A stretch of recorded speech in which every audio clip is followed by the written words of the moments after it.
Hello friends, welcome to S UPSC. So आज हम आपके सामने ये लेक्चर वीडियो सीरीज लेके आए हैं जिसमें हम डिस्कस करने वाले हैं रिवोल्ट ऑफ 1857। जैसे देखो, आपको पता होगा एज एन जेपीएससी का एग्ज़ाम जो है बेसिकली बहुत नज़दीक आ गया है। आपको ये नहीं सोचना है कि उस दिन कोई पूजा है ना। जैसे 12 अप्रैल को डेट सेट हुआ है ना, तो अगर मान लो कोई भी तरह का अगर फेस्टिवल आता है तो वो एज एन आयोग फिर से अपडेट कर देगी। आप फिलहाल प्लीज़ 12 अप्रैल को लेके ही चलो, ठीक है। डेट कैंसिल होगा नहीं होगा वो मैटर नहीं करता है। लोग साल साल भर से तैयारी करते हैं ना, तो अगर मान लो ईयर वाइज तैयारी कर रहे हो उसमें से अगर एक महीना या फिर एक हफ्ता बढ़ ही जाता है, बहुत ज़्यादा एक हफ्ता अगर बढ़ना रहा तो बढ़ेगा, नहीं तो नहीं भी बढ़ेगा, कोई बात नहीं। तो उससे क्या ही फ़र्क पड़ता है, ठीक है। तो देखो, जेपीएससी का एग्ज़ाम जो इस वक्त होने वाला है, तो मैं लगभग हिस्ट्री का पीवाईक्यू और पॉलिटी का पीवाईक्यू, उसके बाद साथ ही साथ हिस्ट्री पॉलिटी हो गया, झारखंड के जितने भी पीवाईक्यूज़ होते हैं ना, जो जेपीएससी जितने भी जेपीएससी हुए हैं अभी तक, उसके बाद जेएसएससी, उसके बाद झारखंड पुलिस, सचिवालय सहायक, जितने भी सारे पीवाईक्यू होते हैं वो मैंने डिस्कस कर दिया है, ठीक है।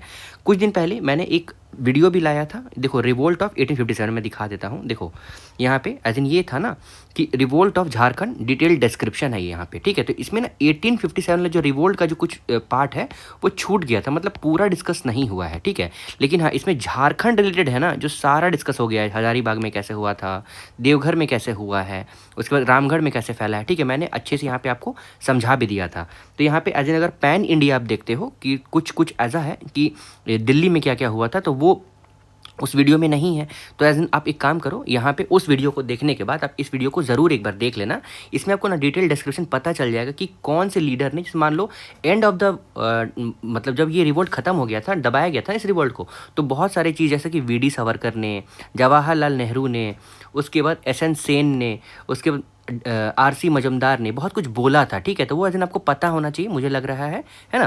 तो ये बेसिकली आपका ये समअप होगा, जो रिवोल्ट 1857 है वो इंडिया में किस तरह काम कर रहा था और झारखंड में किस तरह काम करेगा, वो हम लोग बेसिकली यहाँ पे देखेंगे।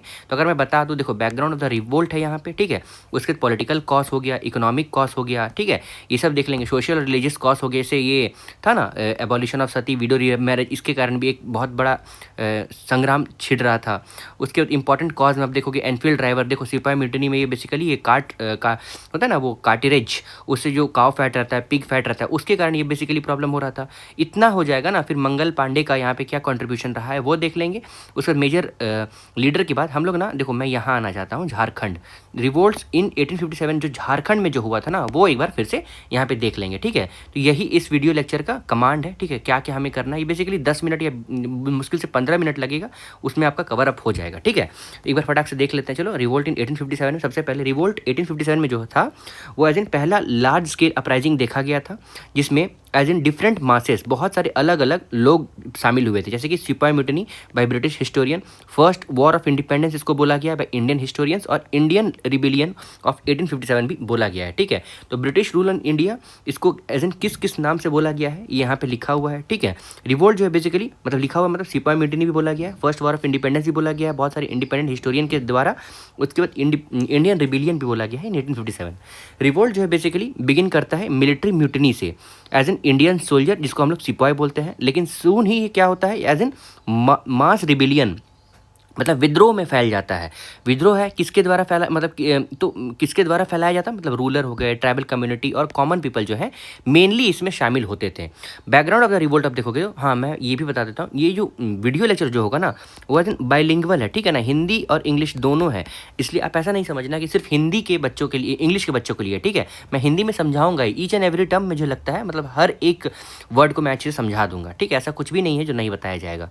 अब देखो पॉलिटिकल कॉज कैसे होगा। पॉलिटिकल कॉज मतलब देखो, अगर मान लो आप देखते हो कि कैसे पॉलिटिकली आप इसको कैसे देखोगे कि ये एक बहुत बड़ा प्रॉब्लम रहा है। तो देखो ब्रिटिशर्स क्या करते थे ईस्ट इंडिया कंपनी में, वो एक एग्रेसिव एक्सप्रेशन लेके आते थे, एक शासन लेके आते थे, जिसका मतलब ये शासन जो है ना, इसको हम लोग डॉक्ट्रिन ऑफ लैप्स बोलते थे, ठीक है। तो डॉक्ट्रिन ऑफ लैप जो है वो किनके द्वारा लाया गया था, ये लॉर्ड डलहौजी के द्वारा लाया गया था। तो इस पॉलिसी में अगर कोई इंडियन रूलर है ना वो मर जाते हैं और उनका कोई बायोलॉजिकल बेटा या बेटी नहीं रहता है, तो ब्रिटिश जो है उसके स्टेट को एनेक्स कर लेंगे। स्टेट जो एनेक्स किया गया था, तो देखोगे आप तो सतारा, झांसी, नागपुर, संबलपुर, ये प्लीज़ आप ईयर एक बार इसमें नोट डाउन कर लोगे यहीं पीडीएफ में। आप इस पीडीएफ को टेलीग्राम चैनल से डाउनलोड कर सकते हो, मेरे टेलीग्राम चैनल एस यूपीएससी आप डाउनलोड कर सकते हो, इसका लिंक मैंने दिया हुआ डिस्क्रिप्शन में, ठीक है। अगर एनेक्सेशन आप देखोगे अवध का तो ये 1856 को हुआ था, ठीक है। देखो मैंने यहाँ लिखा हुआ भी है अवध का, ऐसे आप यहाँ पे लिख लोगे, ठीक है। अवध का 1856 में हुआ था, ठीक है।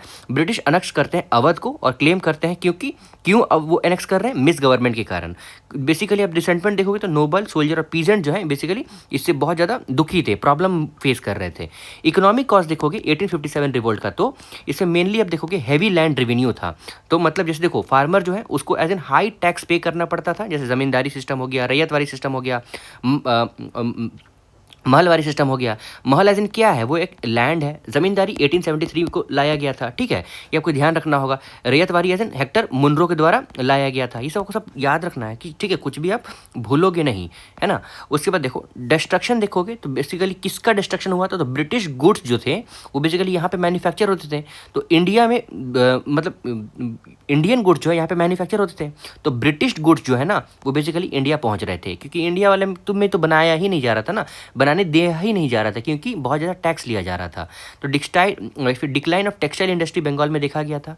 उसके बाद सोशल रिलीजियस मूवमेंट, मतलब सोशल रिलीजियस कॉज देखोगे तो उसमें हुआ क्या था, देखो मैं बता रहा हूँ ना कि क्यों रिवोल्ट हुआ था, ये हम लोग पढ़ रहे हैं। तो एज इन हम लोगों ने अभी तक कहाँ कहाँ क्या क्या पढ़ लिया। इकोनॉमिक में आपने ये पढ़ा कि बहुत ज़्यादा टैक्स लगाया जा रहा था। पॉलिटिकल में आप पढ़ा डॉक्ट्रिन ऑफ लैप्स आ रहा था। अब यहाँ पे हम लोग सोशल में पढ़ रहे हैं। तो सोशल में क्या हो रहा है, सोशल में लोगों के अपने कार्य में ब्रिटिशर्स बहुत हस्तक्षेप कर रहे थे। जैसे देखो अबॉलिशन ऑफ सती हो गया जो कि 1829 को आया गया था। उसके बाद विडो रीमैरेज एक्ट 1856 को लाया गया था। तो ये सब जो है ना इंडियन लोगों को पसंद नहीं आ रहा था कि हमारे तौर तरीकों में कोई बाहरी आदमी कैसे आके बोल सकता है, तो वो इनको ये पसंद नहीं आया। तो देखो भले ये प्रोग्रेसिव था और मेनी पीपल बिलीव दैट, मतलब बहुत लोग सोचते हैं कि रिफॉर्म जो है बेसिकली ट्रेडिशनल कस्टम को इंटरफेयर किया जा रहा है, इसीलिए इसको एज एन रिवोल्ट के तौर पे ही देखा गया है। और उसके बाद मिशनरी एक्टिविटीज़ देखोगे तो क्रिश्चियन मिशनरी जो है वो एक्टिव हो गए थे। बहुत ज़्यादा कन्वर्जन का टाइम चल रहा था, ठीक है, बहुत कन्वर्ट किया जा रहा था लोगों को एसटी से एज एन शेड्यूल ट्राइब से अपने जाति धर्म से एज एन क्रिश्चियन में कन्वर्ट किया जा रहा था। उन लोगों को क्रिश्चियनिटी प्रीच भी करवाया जा रहा था, मतलब क्रिश्चियन की पढ़ाई भी करवाई जा रही थी, ठीक है ना। देखो force religious conversion. Military cause देखोगे, देखो हमारा कितना हो गया, हम लोगों ने अभी पॉलिटिकल देख लिया, इकोनॉमिक देख लिया, सोशल देख लिया। अब देखो हम लोग मिलिट्री कॉज देखते हैं। तो मिलिट्री कॉज जो है बेसिकली अब देखोगे तो इंडियन सोल्जर को सबसे बड़ा प्रॉब्लम यही था। देखो Indian soldiers in British army faced discrimination, बहुत ज़्यादा भेदभाव देखा जाता था। जैसे देखो जनरल सर्विस एनलाइटनमेंट एक्ट, एक एनलिस्टमेंट एक्ट 1856 आया था। ये बेसिकली हुआ क्या था, law required Indian soldier to serve overseas, मतलब बाहरी दूर दराज देश में आप जाके काम करो, ठीक है। इस लॉ के अकॉर्डिंग अगर आप बाहर दूर देश दराज जाते हो तो अगर कोई वहाँ मतलब पुराने लोगों का कहना ये था कि आप अगर नदी पार करके जाते हो तो आपका धर्म भ्रष्ट हो जाएगा, ठीक है। तो देखो यहाँ पे लिखा हुआ है many Hindu soldiers opposed because crossing the sea, एक बार नदी मैंने बोल दिया, सी कवर कर अगर आपने क्रॉस कर लिया तो वो उसको एज एन रिलीजियस, अपने रिलीजियस इम्प्योरिटी आ गई, मतलब आपका धर्म में इम्प्योरिटी आ गई है, ठीक है, नष्ट हो गया है, ठीक है। अब देखो इमीडिएट कॉज देखोगे तो इमीडिएट कॉज में देखो ये तो हो गया, मैंने आपको बता दिया 3-4 कॉजेज बता दिए। तो 3-4 कॉजेज में आप लोग ऐसे ही याद रखोगे। मेंस के आंसर में भी ऐसे ही लिखोगे, पॉलिटिकल, इकोनॉमिक और सोशल, ठीक है। पॉलिटिकल में as in drain of wealth, economic में एज इन फॉर टैक्सेस और सोशल में आपका सती का। उसके बाद अगर मान लो मिलिट्री कॉज देखोगे तो बेसिकली ओवरसीज एक्ट जो आया था 1856 वाला। इमीडिएट कॉज देखोगे तो एनफील्ड राइफल कार्टिलेज वाला। उसमें हुआ क्या कि सिपाही immunity, the use of animal grease जो था ना वो कार्टिलेज में था। देखो एज इन एक बॉम्ब था, उसको आप मुंह से ये करोगे एज इन खोलोगे, या ठीक है मुंह से ही खुलता था और मतलब कोई तरीका नहीं था इसका, थोड़ा हार्ड होगा ये मटेरियल, और उसको फिर फेंका जाता। तो जैसे ही आप इसको मुंह में लगाओगे तो एक्चुअली इसका प्रॉब्लम ये था कि इसमें 2 तरह का फैट रहता था, ठीक है। तो मतलब एज इन ऐसा ग्रीस मटेरियल रहता था। ग्रीस मटेरियल आप लोग समझ रहे होगे, जो बेसिकली क्या करेगा, रिफाइन करेगा, मतलब चलने में आसानी रहेगा। तो ऐसा इसमें क्या रहता था, इसमें एक्चुअल में एनिमल का चर्बी रहता था, ठीक है, एनिमल चर्बी, एनिमल फैट, ठीक है, मटेरियल रहता था। वो एनिमल फैट 2 तरह का रहता था, एज इन एक काव का रहता था और एक पिग का रहता था, ठीक है। तो हाँ सही है, इट्स ओवर रिटन ईयर, हाँ पिग फैट रहता था। तो देखो काव का रहता था, ये ऑफेंसिव, मतलब किसके लिए, धर्म भ्रष्ट किसके लिए, हिंदू के लिए। पिग एज इन मुस्लिम लोग एज इन इनको एज इन अपने धर्म में धार्मिक मानते हैं, तो उनका भी धर्म भ्रष्ट हो रहा है। तो दोनों ग्रुप ऑफ पीपल को प्रॉब्लम हो रहा था यहाँ पे, ठीक है। आपको समझ में आई ये वाला। अब देखो हुआ क्या, कार्टिलेज जो है basically rumoured to be greased, ये ग्रीस्ड रहते थे। तो ग्रीस्ड 2 तरह का रहते थे, एक ये काव फैट रहता था और पिग का फैट रहता था। तो काव फैट जो था वो ऑफेंसिव टू हिंदू था और ऑफेंसिव टू द मुस्लिम था पिग फैट। तो देखो to the load of rifle, लोड करने के लिए सोल्जर को बाइट करना पड़ता था कार्टेजेस को, ठीक है। आप लोड करोगे तो उसके सबसे पहले आप उसको मुंह से खोलोगे, उसके बाद जो बेसिकली आपको मुंह से जब खोलोगे उसमें काउ फैट और पिग फैट है तो वो तो प्रॉब्लम क्रिएट करेगा ही ना। तो वो angered both Hindu and Muslim soldiers. Issue जो है ट्रिगर करता है रिवोल्ट को। देखो बिगिनिंग ऑफ रिवोल्ट आप देखोगे तो मंगल पांडे के द्वारा बैरकपुर, ये कहाँ है, वेस्ट बंगाल में है ना, मार्च 1857 मंगल पांडे जी के द्वारा रिवोल्ट जो बिगैन करता है Mangal Pandey, a soldier of 34th Bengal native infantry, ये याद रखोगे आप, ठीक है। कहाँ का, 34 Bengal native infantry Mangal Pandey 29 March 1857 को अटैक करते हैं ब्रिटिश ऑफिसर्स बैरकपुर में, ठीक है। ब्रिटिश ऑफिसर्स को बैरकपुर में 29 मार्च 1857 को मंगल पांडे अटैक करते हैं। उनको फिर अरेस्ट कर लिया जाता है और जेल में चढ़ा, मतलब या दिन फांसी दी जाती है 8 अप्रैल 1857 को, ठीक है। बस इतना ही जानना है, इससे ज़्यादा कुछ नहीं जानना है। देखो उसके बाद होता क्या है, मेरठ में होता है। तो मेरठ एज इन 10 मई 1857 85 सोल्जर जो है रिफ्यूज़ करते हैं कि वो ग्रीस कार्टेज यूज़ नहीं करेंगे। उसके बाद उसको एज इन इम्प्रिजन, जेल में डाल दिया जाता है। इंडियन सोल्जर रिवोल्ट करते हैं कि ब्रिटिश ऑफिसर्स और मतलब की ब्रिटिश ऑफिसर्स को मार दिया जाता है और दे मार्च टू दिल्ली, वो दिल्ली चले जाते हैं। दिल्ली में ना एक ही राजा होता है, मतलब देखो उस टाइम मुगल शासक जो है ना बहुत कमज़ोर हो गया था, उनके राजा का उतना पावर नहीं था, उनका साम्राज्य भी नहीं रहता था, ठीक है। बेसिकली ब्रिटिशर्स आके पूरा हस्तक्षेप कर लिए थे। देखो तो बहादुर शाह जफर नाम का एक राजा रहता था, तो उनको बोला कि साहब हम आपको राजा बनाना चाहते हैं, आइए अपने हमारे पास। तो वो एज इन अंग्रेज को फ़ोन करके पूछते हैं कि साहब कुछ लोग आए हुए हैं, मुझे राजा बनाना चाहते हैं। तो मतलब एक्चुअल में ये कहानी है, ऐसे ही रहता है। देखो रिबेल जो रीच करते हैं दिल्ली और डिक्लेयर करते हैं बहादुर शाह जफर को the last Mughal emperor as a leader of the revolt. This became symbolic centre for the rebellion. Delhi बन जाता है ऐसे, क्या सिम्बॉलिक सेंटर बन जाता है, ठीक है। मतलब मूल, जैसे हम लोगों ने बहुत जगह देखा होगा ना कि 29 मार्च को दिल्ली चलो, ऐसा नारा रहता है ना, तो वैसे ही दिल्ली जो है एक मेन सेंटर बन जाता है कि चलिए वहाँ पे जाके प्रोटेस्ट करेंगे और वहीं से हम अपने आज़ादी का नारा लगाएंगे। तो मुगल एम्पायर जो है वो बेसिकली ओल्ड हो जाते हैं और लिमिटेड कंट्रोल रहता है।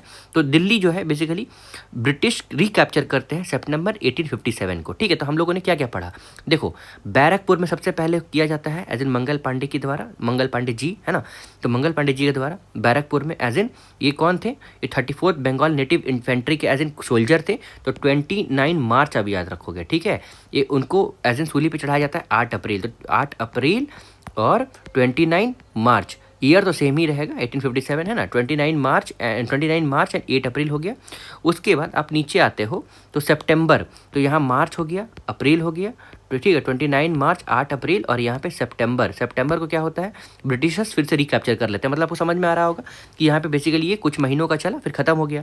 तो मेजर लीडर आप देखोगे रिवोल्ट का, तो मंगल पांडे बैरकपुर में, बहादुर शाह जफर दिल्ली में, रानी लक्ष्मीबाई झांसी में, नाना साहेब कानपुर में, तांतिया तोप सेंट्रल इंडिया में, कुंवर सिंह बिहार में, ठीक है, बेगम हजरत महल लखनऊ में। प्लीज़ आप ये याद रखोगे, ये क्वेश्चन पूछता है, ठीक है। एज इन आपको लग रहा होगा कि बहुत बड़ा बात नहीं है लेकिन वो पूछता है। देखिए मेजर सेंटर्स अगर हम लोग देख लेते हैं तो कानपुर में एज इन नाना साहेब थे। नाना साहेब जो लीड करते रिवोल्ट को कानपुर से। ही इज कमांडर, उनका कमांडर कौन थे, तांतिया तोप, अ ब्रिलियंट मिलिट्री स्ट्रेटेजिस्ट थे, बहुत इंपॉर्टेंट है। तांतिया तोप एज इन किसके कमांडर चीफ थे, तो कानपुर में नाना साहेब के थे, ठीक है। फिर आगे देखते हैं झांसी, रानी लक्ष्मीबाई। झांसी में रानी लक्ष्मीबाई थी, खूब लड़ी मर्दानी भी थी, वो झांसी वाली रानी थी एज इन, है ना। तो Rani Lakshmibai became one most heroic leader of the revolt. She fought bravely against Britishers. वो कहाँ पे, ग्वालियर में उनकी मृत्यु हो गई थी 1858 में लड़ाई के दौरान। बिहार में आपको याद रखना है कुंवर सिंह जो है बेसिकली 80 ईयर ओल्ड लीडर है जो बिहार से थे। वो उन्होंने ब्रिटिशर्स को के खिलाफ आरा और जगदीशपुर में, उनकी बेसिकली डेथ हो गई थी, आरा और जगदीशपुर में लड़ाई लड़ी थी। लखनऊ में आप देखोगे बेगम हजरत महल, ये सी लेड द रिवोल्ट। वो कैसे लड़ाई लड़ रही थी, Nawab Wajid Ali Shah was exiled. She led the revolt after, मतलब जैसे ही नवाब वाजिद अली शाह को जेल में डाल दिया गया था तो बेगम हजरत महल ऐसे लड़ाई स्टार्ट कर दिया था और ये बेसिकली रजिस्टेंस इन अवध से लड़ाई कर रही थी।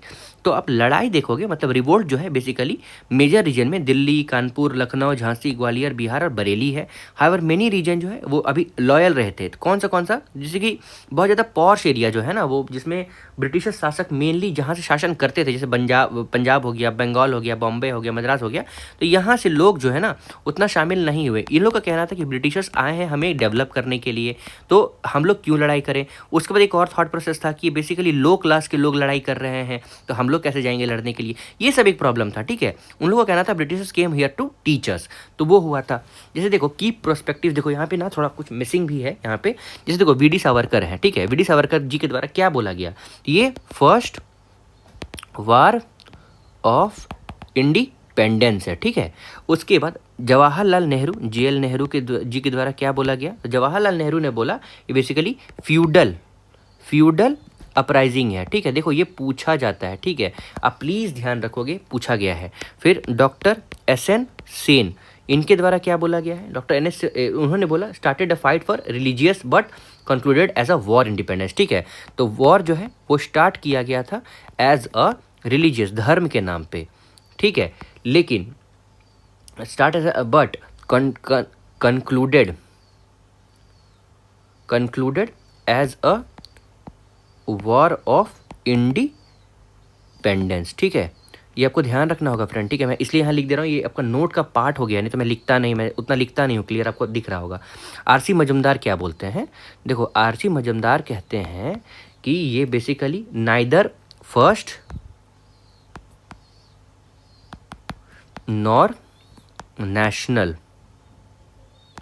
ठीक है, nor a war of independence, ठीक है। आपको याद रखना है आरसी मजूमदार जी का, एस.एन. सेन का, जवाहरलाल नेहरू का, वी डी सावरकर का, ये सब आपको याद रखना है, ठीक है। उसके सर सैयद अहमद खान ने भी बोला था कि term it as a revolt of sepoy, है ना। कार्ल मार्क्स ने क्या बोला था वो आप देख लो, देखो कार्ल मार्क्स ने बोला था, कार्ल मार्क्स ने इनको क्या बोला था, तो ये बेसिकली क्या है, रिवोल्ट ऑफ द मासेस, ठीक है, रिवोल्ट ऑफ द मासेस बोला था, ठीक है। अब देखो बेसिकली की रिजल्ट क्या हुआ, end of east India company हो गया, ठीक है। की रिजल्ट में आपको याद रखना होगा रिजल्ट हुआ क्या, तो end of east India company खत्म हो गया, पावर जो है ट्रांसफ़र हो गया क्राउन को, ईस्ट इंडिया कंपनी से पावर जो है अब क्राउन को चला गया, ठीक है, पावर टू क्राउन हो गया। फिर एडमिनिस्ट्रेटिव मिलिट्री चेंजेस से बहुत आया था, ठीक है, द पॉलिसी ऑफ एनेक्सेशन, वो डॉक्ट्रिन ऑफ लैप जो है ना वो खत्म हो गया था, ठीक है। उसको देखो आगे देखते हैं कि झारखंड में इसका क्या रोल रहा। तो झारखंड जो है बेसिकली अब देखोगे इंपॉर्टेंट रोल प्ले करता है। जैसे अपराइजिंग जो है बेसिकली हम लोगों ने देखा था रोहिणी से स्टार्ट हुआ था, तो रांची, हजारीबाग, पलामू, सिंहभूम वाले रीजन में, जिसमें से एक लीडर जो है, मतलब एक नहीं मेजर लीडर अगर हम लोग देखते हैं तो विश्वनाथ सहदेव जो है वो लीडर जो है बेसिकली रिवोल्ट करते हैं रांची रीजन में। वो ऑर्गेनाइज करते हैं ट्राइबल और local force against British rules, साथ ही वो कैप्चर करते हैं और एग्जीक्यूट, मतलब वो कैप्चर हो जाते हैं और एग्जीक्यूट किए जाते हैं, मतलब एज इन फांसी में चढ़ा दिए जाते हैं 1858 को। पांडे गणपत राय, ये बेसिकली अब देखोगे तो की एसोसिएट है Vishwanath Sahdev, played a major role, मतलब किसके एसोसिएट है, किसके मतलब उसके साथ रहते थे, तो विश्वनाथ सहदेव के साथ रहते थे, इनको भी एज फांसी में चढ़ा दिया गया था। शेख भिखारी का नाम आप याद रखोगे, बैटल ऑफ चुट्टू पालू वैली, ये बेसिकली चुट्टू पालू वैली जो है रांची में है, ये बेसिकली इनको भी कैप्चर कर लिया गया था और इनको भी फांसी में चढ़ा दिया गया था। टिक्कत उमराव सिंह, ये basically fought along Sheikh Bhikhari, ये लोकल ज़मींदार थे जो बेसिकली सपोर्ट करते थे रिवोल्ट को। ये किसके साथ लड़ाई कर रहे थे, तो शेख भिखारी के साथ। ये बेसिकली एग्जीक्यूट किए गए थे ब्रिटिशर्स के द्वारा, मतलब फांसी में चढ़ाए गए थे। अब देखो इवेंट, अब देखोगे सबसे पहले रांची में, तो लोकल लीडर जो है वो अटैक करते हैं ब्रिटिश एडमिनिस्ट्रेटिव सेंटर में, एक सेंटर था, है ना, वहाँ पे बेसिकली ब्रिटिशर्स क्या करते थे, अटैक करते थे, उसके लोकल लीडर जो है वो अटैक करते थे। फिर हजारीबाग सोल्जर रिबेल करते थे। देखो मैं इसलिए ऊपर बता रहा हूँ ना, क्योंकि रिवोल्ट जो एज इन झारखंड वाला है ना, बहुत डिटेल मैनर में कवर अप किया गया है, ठीक है, इसलिए यहाँ पे थोड़ा ओवरव्यू मैंने ले लिया है ना। सेपरेशन ऑफ द रिवोल्ट, मतलब कैसे इसको रोका गया, तो बाय 1858 ब्रिटिशर्स जो है मैनेज करते हैं सेपरेट करना रिबेलियन को। रीजंस फॉर ब्रिटिश सक्सेस जो है वो superior military resources, lack of coordination और absence of unified leadership, loyalty of some princely states, ये भी मतलब कुछ एज इन स्टेट भी थे, जैसे सतारा हो गया, मराठा हो गया, ये लोग तो साथ में आए ही नहीं, ठीक है, कुछ ही ग्रुप ऑफ पीपल लड़ाई कर रहे थे। तो वो एक, अगर मराठा, मैसूर ये लोग चाहते हैं तो साथ देते, तो हो ही नहीं सकता कि ब्रिटिशर्स जीत पाते, ठीक है। तो वो एक्चुअल में सपोर्ट नहीं रहा। तो कॉन्सिक्वेंसेस क्या हुआ, तो end of east India rule हो गया 1858 में। ब्रिटिश गवर्नमेंट जो है वो डायरेक्ट कंट्रोल ले लेते हैं। गवर्नमेंट ऑफ इंडिया 1858 आता है, जिसमें पावर जो है ट्रांसफ़र किया जाता है ईस्ट इंडिया कंपनी से ब्रिटिश क्राउन को। एडमिनिस्ट्रेटिव चेंजेस देखोगे तो गवर्नर जनरल जो है वो वाइसरॉय ऑफ इंडिया हो जाते हैं। कौन बनते हैं, lord Canning became the viceroy of India, first viceroy of India. Military reforms देखोगे तो ब्रिटिश जो है वो रीऑर्गेनाइज करते हैं army to provisions for further rebellion. Importance of the revolt आप देखोगे तो रिवोल्ट ऑफ 1857 जो है वो इंपॉर्टेंट किस लिए है कि ये पहला मेजर चैलेंज है ब्रिटिशर्स रूल्स को। कंक्लूजन में देखोगे तो बेसिकली रिवोल्ट ऑफ 1857 जो है वो टर्निंग पॉइंट है इंडियन हिस्ट्री का। साथ ही साथ ये फेल किया, it failed military and led the foundation of future freedom movement, मतलब और भी फ्रीडम मूवमेंट को करने का साहस पैदा किया। ठीक है, देखो जैसे देखो झारखंड में पार्टिसिपेशन देखोगे तो ठाकुर विश्वनाथ सहदेव, शेख भिखारी और Pandey Ganpat Rai. Shows that religion played an important role in national struggle against British rules, है ना। तो ये था रिवोल्ट ऑफ 1857 जो थोड़ा सा छूट गया था, है ना। आई होप दैट आप इस पूरे पीडीएफ को देखो, ये पूरा पीडीएफ ही उसी से बना हुआ है। इसमें ISFR है, ठीक है, सॉइल्स है, ठीक है। आप लास्ट में अगर देख रहे हो तो आपको पता चलेगा कि इस पीडीएफ में क्या क्या है। सॉइल्स है, फिर झारखंड फॉर्मेशन है, ठीक है, झारखंड फॉर्मेशन है, फिर रिवर्स है, फिर उसके बाद डैम्स है, हॉट स्प्रिंग है, ठीक है। इस एक ही पीडीएफ में सब कुछ, मैं इसी में सब ऐड ऑन कर रहा हूँ, यही टेलीग्राम में चला जाएगा, ठीक है। हॉट स्प्रिंग आ गया, ISFR दोनों है, ठीक है। 2023 वाला एज इन झारखंड का और इंडिया का दोनों है, ठीक है। सेंसस का वीडियो खाली इसमें अब अपलोड होगा, सेंसस नहीं आया हुआ है। सॉइल्स तो मैंने कर ही दिया है, मिनरल्स मैंने कर दिया है, मिनरल्स इसी पीडीएफ में है, ठीक है। इतना सारा डेटा जो है वो आपको एक ही पीडीएफ में मिल जा रहा है। आप इसको टेलीग्राम चैनल से डाउनलोड कर सकते हो और बस अपना एग्ज़ाम निकालो, और क्या ही मैं बोलूँ, है ना। Thank you and have a nice day ahead.